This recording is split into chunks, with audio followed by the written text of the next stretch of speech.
Hello বন্ধুরা, আজকে আমি তোমাদের সাথে আলোচনা করব জ্যেষ্ঠভুক্ত 24টি বিশ্ববিদ্যালয়ের মধ্যে তোমাদের আবেদন শুরু হয়েছে 20শে মে। এখন আজকে হচ্ছে 29শে মে। আজকে পর্যন্ত তোমাদের কতটি আবেদন পড়লো, কোন বিশ্ববিদ্যালয়ে কতটি আবেদন পড়লো, এ নিয়ে তোমাদের সাথে আমি আজকে বিস্তারিত আলোচনা করবো। তার আগে একটি কথা বলে নিই, যারা আমার চ্যানেলটিতে এখন নতুন, তারা নতুন ভিডিওগুলো পেতে অবশ্যই চ্যানেলটিকে সাবস্ক্রাইব করে রাখবা। আর যারা অলরেডি করে দিয়েছে তাদেরকে থ্যাংক ইউ সো মাচ। এখন মূল ভিডিও শুরু করা যাক। তোমরা দেখতে পাচ্ছ 28 মে পর্যন্ত আপডেটটা আমি রেডি করছি তোমাদের জন্য। প্রথম হচ্ছে জগন্নাথ বিশ্ববিদ্যালয় হচ্ছে 13,595 জন। তারপর হচ্ছে ইসলামী বিশ্ববিদ্যালয় হচ্ছে 17,658 জন।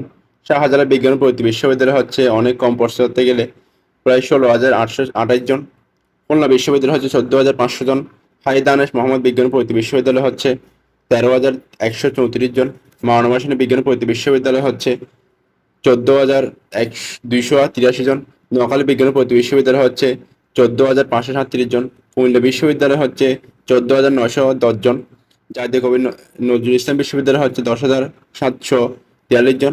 যশোর বিজ্ঞান ও প্রযুক্তি বিশ্ববিদ্যালয় হচ্ছে 10,526 জন। বেগমবাড়িয়া বিশ্ববিদ্যালয় হচ্ছে 11,946 জন। এরপরে হচ্ছে পাবনা বিজ্ঞান ও প্রযুক্তি বিশ্ববিদ্যালয় হচ্ছে 11,048 জন। বঙ্গবন্ধু শেখ মুজিবুর রহমান বিজ্ঞান ও প্রযুক্তি বিশ্ববিদ্যালয় হচ্ছে 13,372 জন। বরিশাল বিশ্ববিদ্যালয় হচ্ছে 12,554 জন। রাঙামাটি বিজ্ঞান ও প্রযুক্তি বিশ্ববিদ্যালয় হচ্ছে 2,836 জন।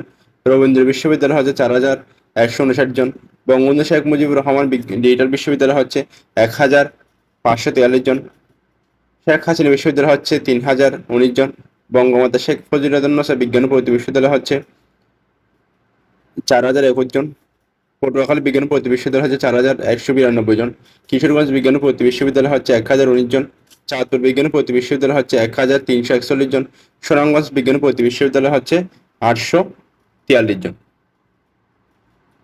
এরপর হচ্ছে লাস্ট বঙ্গবন্ধু শেখ মুজিবুর রহমান বিজ্ঞান ও প্রযুক্তি বিশ্ববিদ্যালয় হচ্ছে 1,441 জন। এরপর হচ্ছে তোমাদের যখন নতুন আপডেট আসবে তখন আমি তোমাদেরকে অবশ্যই জানিয়ে দেবো। তোমরা অবশ্যই চ্যানেলটি সাবস্ক্রাইব করে পাশে থাকবা নতুন ভিডিওগুলো পাওয়ার জন্য। আজকের ভিডিও এতটুকু। ভিডিওটি মনোযোগ সহকারে দেখার জন্য সবাইকে অনেক অনেক ধন্যবাদ।